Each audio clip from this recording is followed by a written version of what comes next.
ফের বেসুরো কেন্দ্রীয় সড়ক পরিবহন মন্ত্রী নীতিন গডকরি স্পষ্ট জানালেন, কৃষকেরা তাদের উৎপাদনের যথাযথ মূল্য পাচ্ছে না। তার জোরালো সওয়াল, কৃষকদের সরকারি সাহায্যের প্রয়োজন। কাকে নিশানা করে গডকরির এই বার্তা, উঠছে প্রশ্ন।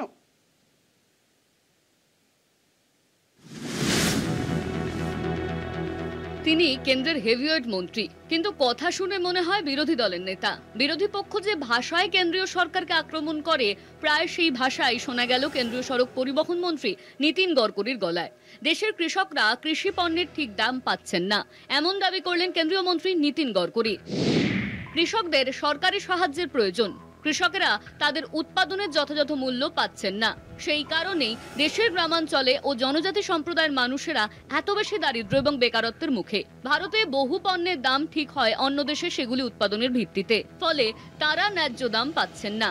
তাই গ্রামের মানুষ আর্থিক অনটনে পড়ছেন। দেশের জনসংখ্যার 65% কৃষিকাজে যুক্ত, কিন্তু জিডিপিতে তাদের অবদান 14%। জিডিপিতে কৃষির অবদান 26%ও নিয়ে যেতে হবে। ছবিটা পাল্টাতে কৃষিক্ষেত্রে সরকারি সাহায্য দরকার। কেন্দ্রীয় সড়ক পরিবহন মন্ত্রী নীতিন গডকরি এ জাতীয় কথায় বেকায়দায় শাসক বিজেপি, আর এই বক্তব্যকে স্বাগত জানিয়েছে বিরোধী দলগুলি। সড়ক পরিবহন মন্ত্রীর এই বক্তব্য সামনে আসতে প্রশ্ন উঠেছে যে মোদী সরকার দারিদ্র্য ও বেকারত্ব কমার বার্তা দেয় এবং কৃষকদের আয় অনেক বেড়েছে বলে দাবি করে, তারই মন্ত্রী হয়ে গডকরির গলায় উল্টো সুর কেন? কাকে এই বার্তা দিলেন? কলকাতা টিভি।